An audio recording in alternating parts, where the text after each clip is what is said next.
Hey, every pony. This is Pinkie Pie, and I'm here to give you your healthy dose of My Little Pony fanfiction. So, last time I left off, I was in the middle of the chapter Restraining, Regrets, and Rationalization in the fiction Pinkie Pie, Psychologest, written by MasterWeaver. So, I'm just going to start up where we left off in the last video. I can just find my spot. Alright, let's get started. Her medication had run its course too early. She'd taken a moment to sit down and pull out her pills, which had caused Pinkie to gasp dramatically. "Wow, what is that?" The Pegasus sighed, turning the label. "Zolpidem? Huh, weird name. Why do you take it?" "Songbirds." Derpy shook her head. "Wrong words. Helps." She cringed at the horrible white thing in her hoof, but put it in her mouth and swallowed. With a sigh, she stuffed it back into her bag. "Once a week. Aphasia medication? Never heard of it." "It's not easy to get a prescription for." Derpy was surprised that Pinkie knew that word. "And it doesn't work for all cases." The Pegasus stood up. "Could you not tell any pony, please?" "Derpy, you're not hurting yourself with that stuff, are you?" "What? No!" The Pegasus laughed. No. I do have an actual prescription, see?" She brought out the paperwork for the baker to examine. "There's my name. There's the doctor's name. This is the prescription to treat insomnia." Derpy Hoofs winced. "Look, if your doctor doesn't know you're using this, it's experimental." Pinkie blinked. "What now?" The mailman sighed. Well, they know it can help some kinds of aphasia, but they're not sure why. I may have convinced my doctor to give me some so I could, handle myself better. It's all completely legal," she added quickly. am still kinda insomniac, and I don't overdose, and he knows about my other use. Just, I don't want any pony to know, okay?" Derpy's expression was pleading. "I get enough with my eyes. Can you just keep this a secret?" Pinkie gazed over her glasses, her expression unreadable. "Please." "Cross my heart, hope to fly, stick a cupcake in my eye." The baker performed the motions and held up a hoof. "Emergency exclusion, though. If you're in medical danger, I gotta tell who I need to tell." "I'm okay with that." Derpy started off on her route again. "Pinkie follows the same rule." "What? She knows?" The mailmare snorted. "I'm not gonna lie to my own daughter. She's a unicorn. I can't really help her from getting into these. All I can do is tell her what they are." Her gaze fell to the ground. "Can't keep her safe." "Whoa, hey now!" Pinkie scooted in front of her, stopping her with a firm hoof. "Don't you ever say that, you hear? I know for a fact that you could face Tartarus to keep her out of harm's way. You're a great mother for her. Heck, you're the perfect mother for her. Her face just lights up when you're around. And, you have matching manes." Derpy smiled just a bit, raising her head. Thanks. Her face lights up? Like a little sun!" The baker tilted her head and gave her a cocky grin. "And I actually met Princess Celestia, so I have a first-hoof basis on this one." The Pegasus looked into the sky. "Well, at least I'm doing something right." "Yes, you are." Pinkie Pie spun round. "Now let's do more right things. Onward to mail." "Yes, ma'am." Derpy shook her head with a small grin. Maybe today wouldn't be so bad after all. "Okay, so that's Shoeshine's mail," Derpy announced. "Some of these fake envelopes for some pony called Linky." That's her stage name." The Pegasus coughed, blushing and averting her gaze. "She's a very pretty pony, if you catch my drift." Pinkie Pie tilted her head in confusion. "I can see that, but what does being pretty have to do with a name for a stage?" "No, I mean that's what she calls herself on the stage." "Really? Why?" Derpy Hoof took one look at the baker's confused face and made her decision. Forget it. Forget all of it. Don't call her a Linky in public, and don't ask her about her show." Pinkie blinked. "What? Is she a bad actor?" "So, next pony on the route is Junebug, and after that is..." Her voice caught in her mouth. "Here? Already?" "Derpy?" "Amethyst Star." She shrugged, keeping her eyes away from Pinkie's face. Sorry, I got her confused with Sea Swirl there for a moment." "They do kinda look alike," the baker conceded.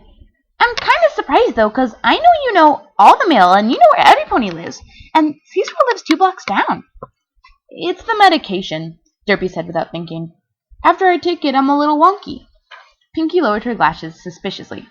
A little bit wonky. Yeah, don't worry. It just happens. I can deal. Derpy hooves me ditsy-do.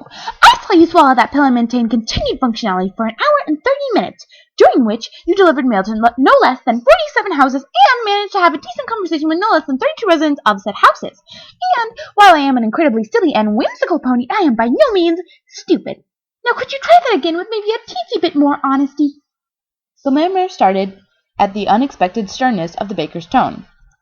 She glanced at the house, looked back at Pinkie, then slumped her wings with a defeated sigh. You're not going to give up on this, are you? I got paid for results, and I think I'm on to something here, so no. Well, Amethyst and I have a bit of a history. That's all. Pinkie leaned in. Really? Yes. Good history or bad? Look, I don't want to talk about... Tell me! Derpy was pressed against a wall now. Please don't do this. Tell me! I can't. Okay, how's this?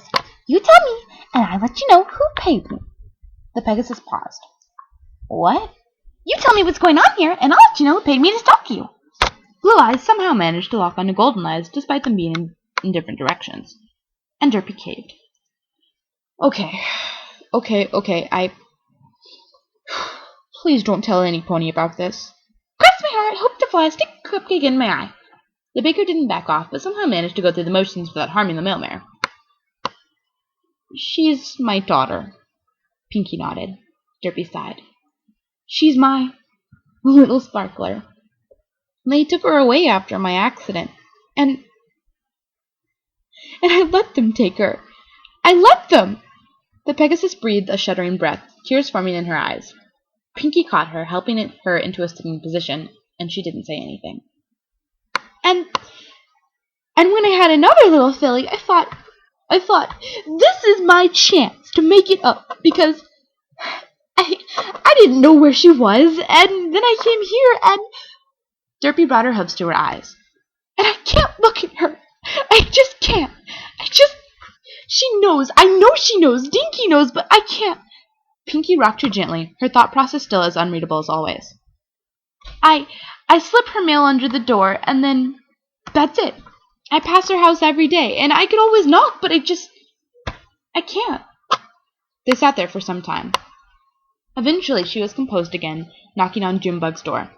The Earth Pony, upon seeing the tears on her cheeks, had immediately invited her in for some tea. Pinkie had joined them, of course, but she was uncharacteristically quiet and polite as she sipped the beverages.